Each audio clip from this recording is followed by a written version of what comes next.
Bonjour tout le monde. Aujourd'hui, je me trouve dans un lieu spécial, magnifique. Vraiment, je ne trouve pas les mots pour décrire ce lieu. À côté de quelqu'un aussi, quelqu'un un peu de spécial, hein? Un peu de spécial. À côté d'Andy West, je me trouve à Ecos Bar à Lausanne, un restaurant bien connu. Mais à côté de ça, c'est un lieu aussi culturel, lieu de spectacle, de musique, des conférences et tout. On dit merci infiniment d'avoir accepté notre sollicitation. Merci infiniment pour ton bienveillance, ton accueil et tout. C'est un honneur pour moi d'être aujourd'hui à côté de toi. Merci infiniment. Merci à toi. J'aimerais bien commencer avec une présentation. Oui. Est-ce que tu peux se présenter et expliquer le concept de ton restaurant, ton établissement, qui est un restaurant et lieu de spectacle à Lausanne? Quel rôle la culture et le débat jouent-ils dans ton établissement? Est-ce que c'est des choix idéologiques? Parce que c'est difficile maintenant de faire le lien entre des choix culturels, des choix commerciaux, financiers et tout. Ok, alors écoute, moi je suis un enfant de pasteur. Mon père et ma mère sont pasteurs. J'ai eu une enfance qui était un peu mouvementée. J'ai passé quelques années en Afrique parce que les parents étaient missionnaires. Et à l'adolescence, c'était très très compliqué par rapport à, entre guillemets, l'imposition de la religion. C'était conflictuel avec mes parents. J'ai toujours eu une passion pour les peuples autochtones des États-Unis. J'ai décidé de partir vivre dans une réserve au Canada. Et je suis parti, j'ai fait mon premier voyage. Ça s'est très bien passé. J'ai fait des rencontres vraiment géniales. Et quand je suis rentré, je me suis confirmé à moi-même que j'avais l'amour pour le travail du cuir. Et j'ai décidé de me mettre à mon compte. J'ai ensuite ouvert une première boutique. Ensuite, j'ai ouvert une deuxième boutique. J'ai fait beaucoup de voyages dans des réserves amérindiennes aux États-Unis, au Canada. Des boutiques spécialisées en quoi? De tout ce qui est amérindien, surtout. Oui. Un peu western aussi, enfin américain. Donc, j'ai beaucoup voyagé aux États-Unis pour aller rencontrer des autochtones dans des réserves amérindiennes. Et c'est vrai que quand je revenais en Suisse, s'il y a une chose qui me manquait, que je trouvais qui manquait ici, c'était un bar comme les bars qu'on peut trouver au bord de la route aux États-Unis avec des motards, avec un concert de blues, de country music, une ambiance où on peut manger un hamburger. C'est quelque chose qu'il n'y avait pas en Suisse. J'avais aussi la passion du billard et les salles de billard étaient tellement glauques que j'ai dit bon bah je vais ouvrir mon club avec un mélange de style western américain, mais en même temps amérindien. Et c'est pour ça que cet endroit est un peu Tex-Mex. Je me permets de présenter, oui, de montrer l'ambiance dans l'établissement. Ton restaurant a-t-il toujours une dimension engagée ou citoyenne? Oh, on a toujours été ouvrir un restaurant et mettre comme musique Elvis Presley, ça veut dire qu'on a déjà. Je me permets de présenter. Oui, vas-y. C'est déjà qu'on a un engagement, je dirais, au niveau de la musique. Oui. Mais non, ça a toujours été engagé. On a eu des aborigènes d'Australie qui sont venus peindre des murs. On a des Indiens, des Amérindiens qui sont venus peindre des murs pour leurs prisonniers politiques. Donc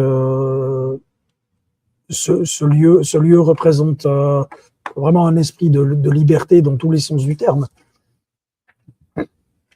À travers les réseaux sociaux, j'ai constaté ton lien, ton engagement pour la Palestine. Oui. Comprendre le moment où tu as décidé de s'exprimer, d'être solidaire avec la cause palestinienne. Bah, je dirais que quand je vivais en Afrique avec mes parents étaient solidaires des peuples africains parce qu'ils n'avaient pas grand-chose à manger, tout simplement. Et c'était au Burundi, donc il y avait déjà la guerre entre les Hutus et les Tutsis. On connaît le génocide qu'il y a eu il y a quelques années au Rwanda. Ensuite, quand je suis parti vivre chez les Amérindiens et que j'ai visité beaucoup de réserves, on parle de l'Afrique comme étant le tiers-monde, mais quand on va dans les réserves amérindiennes, c'est le quart-monde carrément. Et puis, au fil du temps, c'est vrai que aider les peuples en difficulté, si on a les moyens de le faire, mais aider son voisin de la même façon, c'est quelque chose qui, moi, m'a toujours tenu à cœur. Donc, Oui. ma femme est d'origine tunisienne, donc elle a l'avantage de la langue, contrairement à moi. Elle a eu la chance d'être en contact avec une famille palestinienne au téléphone plusieurs fois. Cette famille lui a dit, voilà, mon mari a été tué, je suis seul avec mes enfants, ma maison, mon immeuble a été bombardé, je n'ai rien. Est-ce que vous pouvez m'aider sous n'importe quelle forme? Et moi, j'ai vu que ma femme envoyait de l'argent. Et je lui ai dit, écoute, je vais t'aider à envoyer de l'argent. Mais les actes sont souvent beaucoup plus importants que les paroles. En tout cas, moi, en ce qui me concerne. Et du coup, j'ai dit, bah, je vais faire des t-shirts. Et avec l'argent récolté de ces t-shirts, c'est une expérience que j'avais déjà fait avec les peuples amérindiens. J'avais imprimé des t-shirts. Avec l'argent des t-shirts, je faisais venir des chefs amérindiens ou des politiciens amérindiens pour parler aux droits de l'homme à Genève, à l'ONU. Et du coup, j'ai dit, ben, je peux faire la même chose. Je peux faire des t-shirts engagés. Ça n'était pas exagéré de la part de madame, je m'excuse, on dit, Oui. Mais parce que tu as passé avec madame en tant qu'entrepreneur des moments difficiles avec Oui. le Covid, avec des incidents qui ont suscité beaucoup de questions à Lausanne, avec tes amis aussi, tes amis, cambriolage, incendie, etc. Oui. Parrainer des enfants, envoyer le soutien, collecter pour les fournitures scolaires, etc. Est-ce que c'est pas trop exagéré un peu malgré la situation financière? Tu as passé des moments pénibles. Là. Ben non, parce que nous quand c'est difficile pour nous, on est très heureux quand les gens nous aident d'une façon ou d'une autre, et c'est à notre tour, on doit aider les autres aussi. Et je pense même que peut-être que le geste de l'aide a encore plus de valeur quand ça devient difficile de le réaliser, parce que les moyens sont compliqués. Donc là, on est très très content d'avoir eu l'idée de fabriquer. C'est plusieurs pierres en un seul coup, oui. Puisque sur les t-shirts, on arrive à dénoncer ce que fait Israël, oui. Et en même temps, on arrive à récolter de l'argent pour aider Gaza. Donc, oui. C'est win-win dans tous les sens. Oui. C'est merveilleux pour nous. Ce qui est frappant, même les employés, ils ont accepté aussi de participer. Ils ont accepté de ne pas avoir le salaire pendant 2 ou 3 mois pour exprimer leur solidarité avec les Palestiniens, avec toi. Est-ce que l'engagement même des employés, ça a été quelque chose spontané ou provoqué par le chef, le patron? Non. Alors non, jamais j'imposerai mes idées à qui que ce soit. D'ailleurs, dans le restaurant, tu ne trouveras pas un t-shirt exposé avec des dénonciations du génocide à Gaza. Oui. Mais par contre, mes employés savent ce que je fais. Ils sont libres. Ceux qui décident d'aider d'une façon ou d'une autre le font. Ceux qui ne veulent pas ne le font pas. Et c'est vrai que certaines personnes qui m'aident dans ce combat le font de manière fantastique, on peut le dire. Accepter de travailler sans salaire pendant de longs mois, même plus, c'est un geste extraordinaire. Et je constate que même Takos Var, c'est un lieu ouvert à tout le monde. Ça veut dire notre laïque, par exemple, je vois que j'ai des amis juifs qui fréquentent malgré tes politiques à Israël. Ça veut dire tu es tolérant, tu acceptes et tu valorises la différence. Bien sûr. Je n'ai rien contre les juifs ou contre les chrétiens ou peu importe, chacun est libre d'avoir sa religion, d'avoir ses idées, même de les exprimer. Oui, oui, oui. Voilà, mais il y a des choses, il y a des lignes à ne pas franchir. Le génocide en est une, Oui. tuer des enfants en est une. Il y aurait beaucoup d'exemples à dire, mais oui, bien sûr, les gens sont totalement libres. J'ai même vendu des t-shirts en soutien à la Palestine sur lesquels c'était écrit « Fuck Israël » à des gens de confession juive. Oui. C'est quand même quelque chose d'extraordinaire. Donc, et on sait que énormément de juifs ne sont absolument pas d'accord avec ce qui se passe et soutiennent la Palestine. Oui, parce qu'aujourd'hui, il y a ce risque d'amalgame entre critiquer Israël et ce risque d'être taxé antisémite. Hein. Oui. Parce qu'il y a beaucoup des tracteurs qui jouent entre la confusion entre judaïsme et sionisme. On voit par exemple quelques camarades juifs sont anti-sionistes, sont solidaires avec les Palestiniens. On a reçu des grands intellectuels comme notre camarade professeur Ilan Pappé, professeur Shlomo Salt, notre ami Yerkov Rabka. Est-ce que tu ne craignais pas de tomber dans l'instrumentalisation par des malfaiteurs intellectuels? Non, moi je suis très clair dans ma tête. Je pense que pour être moi personnellement, je ne pourrais pas être antisémite, surtout à partir du moment où les seuls vrais sémites qui existent sur la planète Terre sont les Palestiniens. Voilà, donc j'arrive pas à comprendre qu'un Polonais ou qu'un Ukrainien vienne me dire à moi que je suis antisémite parce que j'aurais émis une critique envers Israël. Moi, je suis accusé par la police pour l'article 261 bis du Code pénal qui ont fait de la discrimination, l'incitation à la haine contre un groupement de personnes, une population par rapport à son origine ethnique, sa religion ou son orientation sexuelle. Mais moi, je m'attaque à aucun groupement de personnes, mais à un État, l'État d'Israël, et pas par rapport à l'orientation sexuelle ou la religion ou peu importe, mais par rapport au génocide qui commet à Gaza, c'est tout, il n'y a rien d'autre. Donc voilà, si après... Position politique, ça veut dire, position politique. Oui, c'est de la... Oui, puis c'est évidemment une cause qui me touche parce que en tant qu'Irlandais, nous, l'Angleterre nous a envahis de la même façon qu'Israël envahit la Palestine. Et pendant 300 ans, on a tué le peuple, on a violé les femmes leur nuit de mariage pour casser le sang, pour que les enfants soient bâtards et qu'on perde la religion et qu'on perde les origines, en fait. Et ça n'a pas fonctionné. Oui. Et ça ne fonctionnera jamais. Un peuple qui a des origines, une histoire et qui a de la fierté, on ne peut pas le faire disparaître. C'est peut-être quelque chose que les Américains n'ont pas compris et qu'Israël n'a pas compris non plus. Donc c'est le même combat. Oui. Voilà. Comment tu peux nous expliquer ce lien sentimental, l'engagement de l'Irlande, des Irlandais en faveur de la Palestine, en faveur de la cause? Parce que c'est la même histoire. C'est la même histoire avec les Indiens d'Amérique. Ils ont vécu exactement ce que vivent les Gazaouis maintenant. Nous, on a vécu ce que vivent les Gazaouis.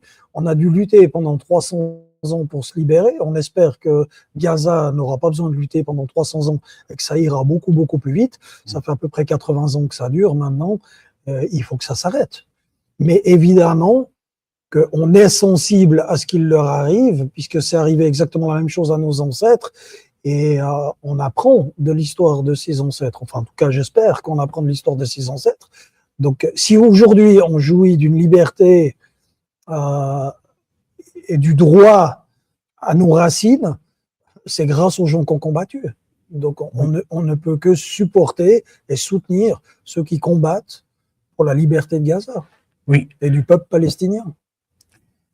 Ce choix de porter des slogans qui dénoncent ce génocide contre la population palestinienne, tout en sachant que même les Nations Unies a qualifié les événements en tant que génocide. Human Rights, Amnesty International et tout. Porter des slogans critiquant Israël et surtout Benjamin Netanyahu, c'est pas quelque chose de risqué pour toi en tant que commerçant? Oui, bien sûr. Hein? On a déjà beaucoup perdu, bien sûr. Trop, hein? Oui, Oui. on a perdu. On a perdu évidemment une partie de la clientèle. On a énormément de critiques sur les réseaux, de détracteurs. Quelque part, J'ai vu même des messages de menaces, hein, oui, intimidation. Hein. menace de mort, évidemment. Oui, oui, bien sûr. Mais moi, ça me renforce dans mes choix et surtout, ça me montre que j'ai raison. Est-ce que ça fait partie de ta côté libertin, d'engagement? Mais il n'y a que la vérité qui dérange. À partir du moment où on dit la vérité, ceux qui ont beaucoup de choses à cacher se sentent mis en lumière et ils n'aiment pas ça. Donc forcément, nos t-shirts dérangent. Parce que lorsque je vois le restaurant, je vois aussi le menu, les produits présentés, c'est quelque chose de vraiment formidable. Est-ce que ça ne risque pas d'empêcher la promotion de cette entreprise, de ton engagement, etc. Lorsque je vois qu'est-ce que tu proposes sur la table, vraiment, c'est vraiment un menu de magicien, hein, un menu avec le respect même des produits bio, avec des prix réduits, avec la considération même pour les étudiants, pour les gens qui ne travaillent pas. Je vois cette conception même, une bière achetée, une bière offerte, on ne trouve pas ça souvent en Suisse. Ouais, la vérité, hein, il y a le calcul de tout. Hein. Ouais, il y a sûr. le congelé qui marche, les toites. Non, mais il ne faut pas. Non, non. Nos ancêtres, c'est les auberges. C'est l'accueil des gens. C'est même, à l'époque, ils s'occupaient même des chevaux, des voyageurs. Oui. Donc, non, non. Le but, c'est d'accueillir les gens, de bien s'en occuper, de bien les servir. Il ne faut pas qu'ils aient faim quand ils sortent d'ici. C'est catastrophique, quoi. Et il faut qu'ils marchent de travers, évidemment. Je vois vraiment. Mais oui, ça nous porte préjudice quand même. Effectivement. Tu sers avec beaucoup d'amour, de solidarité. Je dis, mais à 20 francs, tu prends un menu royal ici. Hein. Ouais. Donc, je m'excuse, mais c'est. Oui, à midi, oui. À midi, ouais. T'as même la boisson avec pour ce prix-là. Oui. Ouais, c'est clair. Oui. Mais c'est important d'accueillir les gens, c'est très important. C'est une forme de solidarité aussi. Oui, oui. Et porter slogan, d'après toi, c'est bien pour la cause parce que moi, le slogan, ça frappe visuellement. Moi, je dépasse ce côté-là. C'est-à-dire, il y a des gens qui me disent tu ne devrais pas porter tes t-shirts quand tu travailles parce que tu mélanges la politique à ton restaurant. Non, je suis une personne avec mes idées, je suis libre. C'est mes choix personnels. J'aime porter ce message sur moi et dénoncer ce qui se passe, que je sois au travail, que je sois à la maison, peu importe, j'ai besoin de porter ce message et j'ai besoin de montrer ce message. Donc, autant que je peux le faire, je le ferai. Oui. Voilà, je pourrais aller à l'église, à la mosquée ou à la synagogue avec le même t-shirt, ça ne me dérangerait pas du tout. Oui. On dit, est-ce que malgré, je vois que ton engagement n'a pas été freiné, malgré l'acharnement administratif, les menaces, oui. L'acharnement financier, hein, l'acharnement financier, tu n'as pas bénéficié de subventions, même à l'époque de Covid, etc. Beaucoup de questions concernant les incidents de l'incendie, etc. Mais qui continue. Écoute, honnêtement, c'est pas suicidaire en tant que dans le concept économique et financier. Et tout. Moi, quand je suis arrivé dans ce quartier il y a 30 ans, il n'y avait pas un seul bar et personne n'y croyait. Et tout le monde me disait t'es complètement fou d'aller là-bas. Maintenant, on me dit que j'ai été visionnaire. Je pense que c'est la même chose qui se passe en ce moment. C'est-à-dire que pour moi, sur Terre, il y a les êtres de lumière qui sont couverts par la lumière de Dieu, et il y a les êtres sombres. On ne va pas les nommer ici, mais on en connaît quelques-uns, surtout en ce moment. Je pense que même si le monde va très très mal avec tout ce qui se passe, il y a plus d'êtres de lumière que d'êtres sombres. Les anges seront toujours plus forts que les anges déchus. Donc, mon message, il est pour la plus grande partie, et je pense qu'à la longue, on finira par avoir le soutien de la plus grande partie. Les êtres de noirceur chercheront toujours à nous faire des problèmes et à nous faire du mal, Oui. mais ils seront jamais autant forts que tous les autres qui sont les êtres de lumière et qui, eux, nous apporteront leur soutien. Ça veut dire que c'est une forme de résistance, parce que Oui. j'ai entendu, je m'excuse, par même des observateurs, des juristes, hein, même des discussions de coulisses. Hein. Tu sais, en Suisse, on ne dit pas les choses Ouais. directement, qu'il y avait même une sorte d'acharnement juridictionnel contre toi. Oui, tout à fait.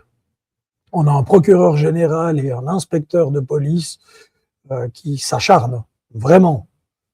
Vraiment, j'ai eu une audition avec la police où l'inspecteur de la police judiciaire, il s'énervait tellement en parlant qu'il crachait et il bavait pratiquement, on aurait dit un chien enragé.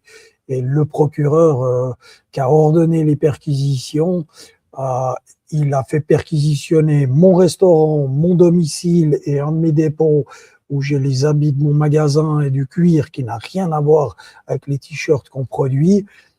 J'ai eu droit à plus de 20 policiers pour s'occuper de ces 3 perquisitions. Ça a duré une demi-journée entre les auditions et les perquisitions.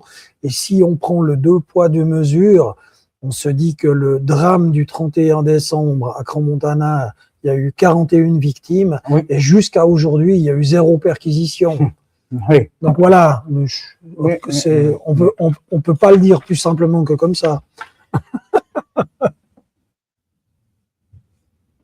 Mais la justice triomphera. Elle triomphe toujours, un jour ou l'autre.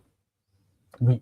Bien sûr. Parce que c'est la justice des êtres humains ou la justice divine? La justice divine et les êtres humains aussi. Tu vois, on a appelé sur les réseaux si quelqu'un pouvait nous aider, nous donner des conseils quand la police a commencé à nous embêter. Ben, on a une avocate de Genève qui s'est proposée de nous aider. Et j'ai constaté que tu n'as pas voulu aussi internationaliser, parce qu'il y avait beaucoup de... je m'excuse, hein, Oui. tu es bien respecté dans le milieu associatif international et tout. Tu n'as pas voulu, tu n'as pas souhaité internationaliser, etc. Parce que tu as voulu maintenir les démarches classiques, Bien etc. sûr. Bien sûr. C'est côté respect des institutions ou quoi? Non, c'est une forme de discrétion pour les gens qu'on aide, avant tout. Ah, d'accord. Voilà, dans les vidéos, je ne... Malgré que tu as payé la facture trop chère. Oui, mais je dirai jamais... Des amendes, hein? On dira jamais qui on a aidé, de quelle façon, combien. Ça regarde pas la police, ça regarde pas la justice. Si j'ai envie de donner 100 balles à quelqu'un parce qu'il a faim, je lui donne 100 balles. Et puis c'est tout. Personne à venir me dire si je peux ou si je peux pas faire ça. Oui. Voilà. Donc on restera discret là-dessus, on restera toujours discret. Si quelqu'un vient me voir et que la confiance s'installe et que je fais la connaissance de cette personne, bien sûr que je pourrais m'exprimer là-dessus, mais il faut que je connaisse la En personne. même temps, j'avais constaté aussi beaucoup de solidarité, de sympathie sur les réseaux sociaux, des Oui. gens qui Oui. saluent. Hein? Oui, beaucoup, énormément. C'est ce que je te disais, c'est les êtres de lumière. On a plus de gens, et bien sûr, il y a énormément de fascistes et de racistes qui nous critiquent et qui nous traitent de gauchards. Oui. Mais c'est pas grave, parce qu'ils sont beaucoup moins nombreux que les gens qui nous soutiennent. Oui. Voilà, on a des soldats de Tsahal qui nous envoient des messages, qui posent fièrement en photo dans leur uniforme, dans les décombres de Gaza. Oui. Mais si ça leur a procuré un instant de bonheur d'envoyer cette photo, tant mieux pour eux. Et puis c'est tout. Voilà, ça reste pour moi ces fameux êtres qui sont dans la noirceur. Qu'ils y restent. C'est un choix.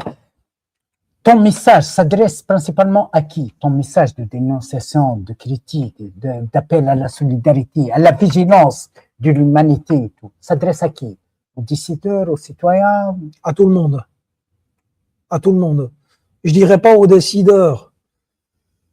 Je dirais pas aux décideurs. Par exemple, la position de la Suisse. Aujourd'hui, la Suisse officielle est considérée par plusieurs juristes, activistes, comme complice de ces génocides. Elle est complice. Elle est complice. Il y a même des anciens ambassadeurs suisses en Israël qui commencent à mettre des vidéos pour dire que notre gouvernement va à Tel Aviv. On a passé M. Georges Martin. Voilà. Il a passé. Voilà. Donc voilà, non mais bon, il y a une légende qui dit qu'une partie de l'or de la Banque nationale suisse, c'est l'or des dons en or qu'avaient les Juifs dans les camps de concentration, et puis que les Allemands sont venus le faire fondre et le cacher dans les banques en Suisse. Je pense qu'il n'y a pas de fumée sans feu, et je pense que toute légende trouve sa source quelque part. Donc, j'espère que les gens comprendront le message subliminal, mais évidemment que la Suisse n'est pas innocente. Ça reste un beau pays, ça reste une démocratie directe. On a quand même une certaine liberté d'expression. Il y a des choses qui sont très bien dans ce pays, puis il y en a d'autres qui sont un peu moins bien, mais je pense qu'à partir du moment où on s'approche un peu trop de la politique, c'est une élite qui cherche à garder ses privilèges et sa richesse. Et puis nous, on est le petit peuple en dessous. Et puis voilà. Donc mon message ne s'adresse pas à nos dirigeants du tout, parce que la seule vraie politique qu'ils connaissent, c'est la politique des 3 singes. Je pense que tu connais. Voilà. Donc voilà, mon message s'adresse au peuple, parce que le peuple, que ce soit en bien ou en mal, au moins il a la bouche ouverte et il s'exprime. Et il dit son opinion et il dit ce qu'il a sur le cœur. Et ça, c'est mieux que ce que font nos politiciens, je pense. Oui. Je constate aussi que tu es trop actif dans les réseaux sociaux pour passer ton message, pour faire la promotion aussi de l'entreprise et tout. C'est un choix idéologique ou commercial, être actif sur les réseaux sociaux. Je vois que tu as beaucoup de sympathisants au niveau, dans le monde entier. Hein. Moi, je pense qu'au jour d'aujourd'hui, ne pas être présent sur les réseaux sociaux serait une erreur commercialement parlant.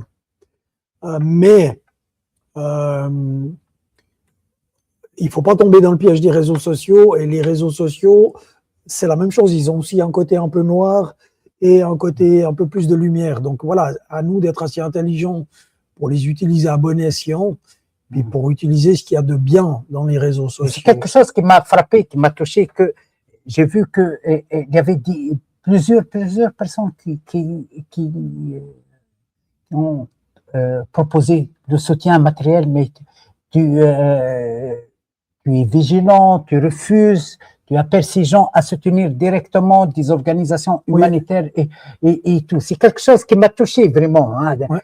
Tu es dans une situation merdique, mais c'est pas grave. Hein? C'est pas grave. Tu es généreux. Écoute, après la pluie, il y a toujours le soleil. C'est comme ça qu'il faut penser. Oui. Voilà. Donc, ça ira. Comment tu arrives à garder ce côté optimiste? Je sais pas. Les gens me disent que je fais preuve de beaucoup de résilience. C'est fort. Tu sais, je suis malade. Je fais de la chimiothérapie depuis 5 ans déjà. Tu vois, mais personne le sait. Ça se voit pas parce que j'ai gardé mes cheveux, et malgré ça, je suis là tous les jours, je viens travailler, je fais tout ce qu'il faut. Le sourire, la mais bien sûr, mais oui, bien sûr. Tu accueilles tout le monde. J'ai vu que quelqu'un est venu avant 5 minutes, tu as insisté de le servir. Oui, bien sûr, bien sûr. Oui. Non, il n'y a aucun souci pour moi. C'est le côté mental peut-être. Hein. Oui, je sais pas. Non, c'est peut-être l'éducation. Voilà, même s'il y a eu des passages un peu compliqués parfois avec mes parents, j'ai quand même eu une très très bonne éducation. L'amour de son prochain, le respect de son prochain, ça a toujours été une ligne de conduite qui était très importante. Aider son prochain. Oui. Oui. Et comment tu reçois parfois des messages de solidarité? J'ai vu des gens qui t'envoient toujours des messages, des lettres de soutien, d'amour, de solidarité. Ouais. Comment tu reçois ça? À côté des menaces, de l'intimidation, de l'harcèlement, il y a l'autre côté. C'est ce que je dis, il y a plus de lumière que de noirceur. Tu caches, tu évites l'instrumentalisation, la victimologie, soi-disant, voilà, j'ai reçu ça aujourd'hui, etc. Tu insistes que sur les côtés positifs de solidarité, d'amour. Aujourd'hui, on a fait une vidéo sur les menaces de mort que j'ai reçues dernièrement, et c'est la première fois qu'on fait ça, mais parce que la personne qui a menacé a appelé tous mes collaborateurs et a menacé tout le monde au téléphone. Donc pour moi, là, c'est vraiment une ligne rouge qui a été franchie. Et d'ailleurs, on va porter plainte contre cette personne. Donc on fait une vidéo par rapport à ça, et ça sera la première fois. Mais effectivement, on va pas perdre du temps à faire les victimes. Ça, c'est d'ailleurs plutôt le rôle du gouvernement israélien. Il est très fort là-dedans. Non, nous, on va utiliser notre temps pour faire le bien, puis aider les gens autour de nous. Construire. Voilà, construire. Oui. Voilà. Action plutôt que parole. Est-ce que tu penses que les restaurants, les artistes ont une responsabilité politique ou sociale aujourd'hui avec cette situation Oui, bien sûr. de tension, d'échec au niveau social, au niveau défaillance morale, éthique? Quelle est la responsabilité? C'est pas que les restaurants, c'est tous les métiers. Mais je te donne un exemple qui se pratique, Dieu merci. À la fin de la journée, nous, on a des déchets de nourriture. Oui. Actuellement, nous, on les recycle pour faire du biogaz et on réimporte le gaz et on cuisine avec ce gaz. Oui.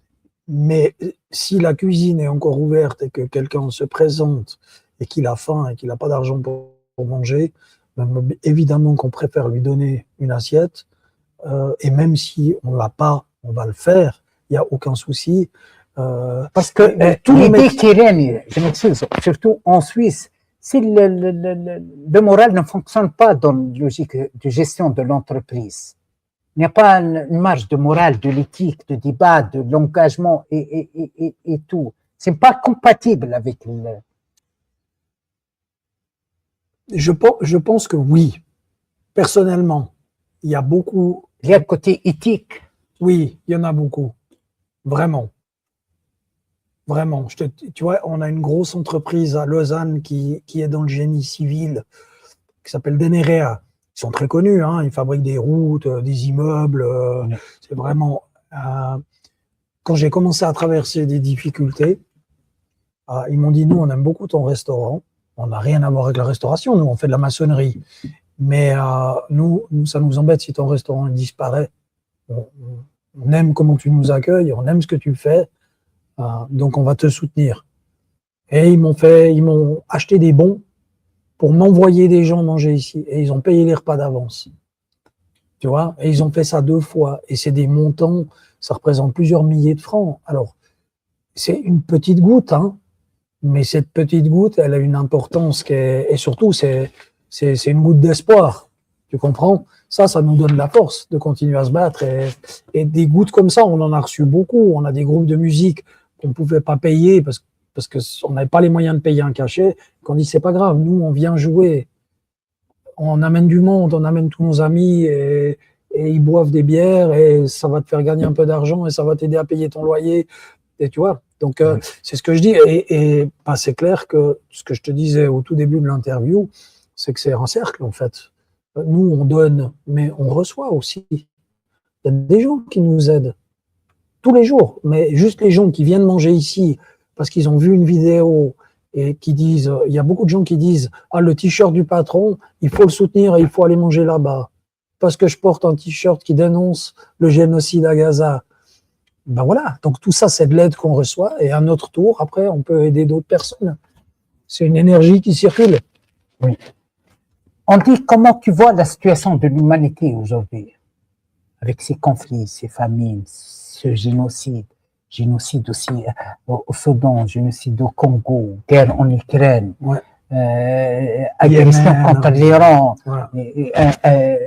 liquidation de 164 filles. Ouais. Alors écoute, moi, c'est ce que je te disais par rapport à la politique. Je pense que ça a résumé. Je pense que les peuples, pour la Est-ce que c'est une défaillance de l'humanité ou de leadership? C'est une défaillance de leadership. Trump, à lui tout seul, met le bazar partout. Puis je pèse mes mots parce que c'est une interview et j'ai envie de rester poli. Mais à lui tout seul, il se vante d'avoir arrêté cette guerre. Je dirais plutôt qu'il en a financé une dizaine, d'une façon ou d'une autre. Donc, et même qu'il y participe et qu'il aime ça, il aime ça. Mais quand on a des leaders et des politiciens qui sont impliqués dans des actes de cannibalisme ou de pédophilie, Viol des filles, des enfants et tout. comment un soldat de Tsahal ou 4 soldats de Tsahal peuvent violer un Palestinien juste parce qu'il est prisonnier et qu'il ne peut pas se défendre? Mais comment on peut en arriver là? Mais nom de Dieu, mais il faut que les autres pays fassent, je ne sais pas, un élevage de porcs et qu'on leur offre des porcs à violer. S'ils ont besoin de ça. Mais on peut pas laisser faire des choses comme ça. C'est pas possible. C'est tout simplement pas possible. Donc, il faut le dénoncer. Est-ce qu'aujourd'hui, le fait de dénoncer, ça va donner quelque chose avec la destruction de l'état de droit, la destruction de droit international?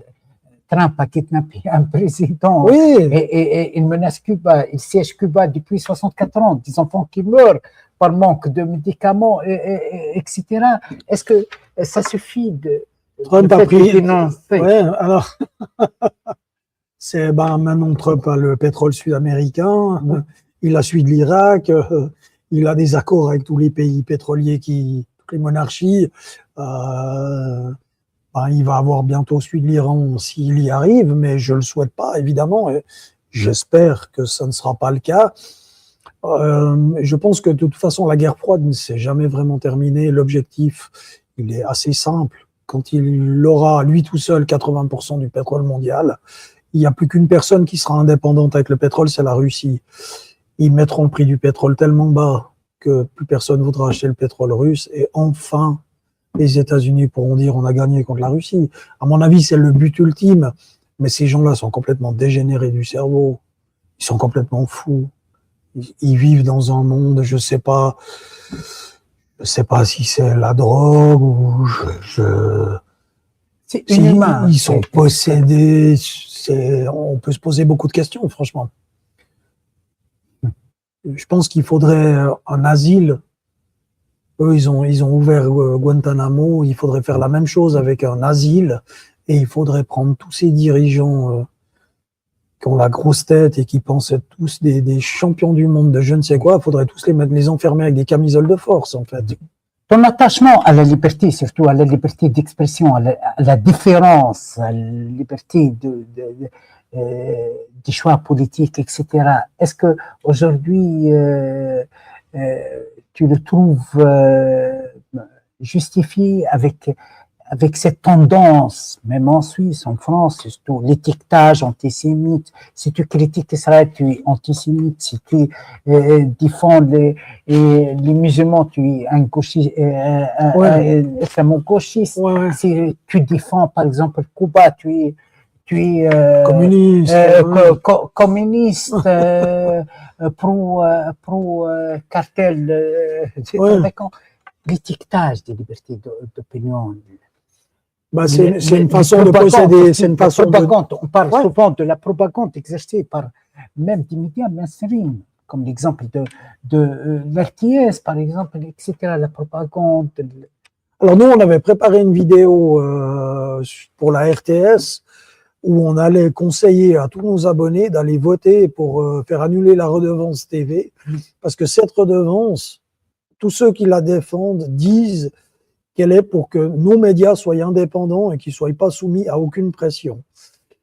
Mais quand on voit le scandale que ça a fait, parce qu'un journaliste suisse se trouve choqué que les Israéliens participent aux Jeux Olympiques et qu'en plus, un des participants soit un soldat de Tsahal qui met du contenu sur les réseaux où il se vante de tuer. Tu as vu l'acharnement. C'est catastrophique. Même Israël a demandé la radiation. C'est catastrophique. Alors bon, on n'a pas publié la vidéo au dernier moment parce qu'ils ont annoncé au dernier moment qu'ils n'allaient pas renvoyer ce journaliste, pas le mettre à pied. Mais il est évident que s'il l'avait fait, j'aurais fait des t-shirts pour le soutenir. Lui aussi, j'aurais fait des t-shirts contre la RTS, évidemment, et j'aurais demandé au plus de gens possible de voter contre cette redevance, évidemment.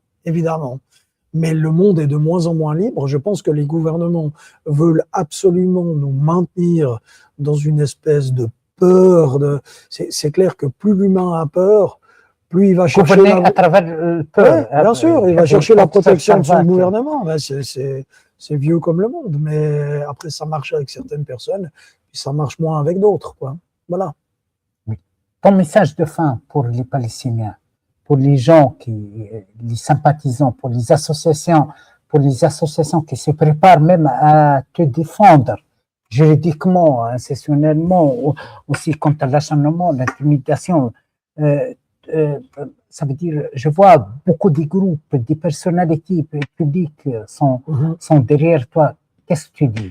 Et surtout pour les Palestiniens. Moi, je dis qu'il y a des moments dans la vie où c'est très difficile, on a mal, on souffre, c'est dur, on ne comprend pas ce qui nous arrive, on aimerait que ça s'arrête. Et c'est vrai que des fois, ben, c'est comme quand on a froid puis qu'on se dit allez, je m'endors et ça va passer. Non, il faut pas baisser les bras, il faut garder espoir, il faut garder la foi, il faut jamais abandonner, jamais. David, il n'a pas abandonné contre Goliath. Oui. Voilà. Merci infiniment. On dit, je vous invite, mesdames, messieurs, à visiter, à venir participer dans le spectacle de Tacos Bar, 17 rue de Genève, Lausanne, déguster le menu. Vraiment, c'est un menu formidable. Je ne sais pas, est-ce que tu as un menu ou quelque chose pour le présenter ou... Oh, alors, il est énorme le menu, il y a beaucoup de choses. Mais alors, pour les gens qui aiment la nourriture Tex-Mex, on a des spécialités Tex-Mex mexicaines. Oui. Faritas, burrito, chili con carne, enchiladas. On fait des burgers, on fait des côtes de bœuf, des épis de maïs ou cacahuètes. On fait, avec des produits nobles, hein. J'ai oui, vu, hein, oui, avec des produits nobles. Les viandes sont cuites 7 heures de temps Oui. dans le cidre, dans la bière. Même côté prix, c'est choquant. Je vois. À midi, tu je peux manger connais des pour restaurants qui choquent. Je m'excuse, mais avec des prix énormes. Ouais. Toi, tu proposes même des prix. Voilà, c'est presque à prix coûtant, mais c'est pas grave. L'important, c'est notre métier, c'est de nourrir les gens. Avec des assiettes généreuses et tout. Merci infiniment. Avec plaisir. Je vous invite à venir par solidarité, par amour aussi à Tacos Bar Lausanne chez Andy West. Merci beaucoup et on dit merci à toi. Merci beaucoup. Au revoir. Bye bye. Merci.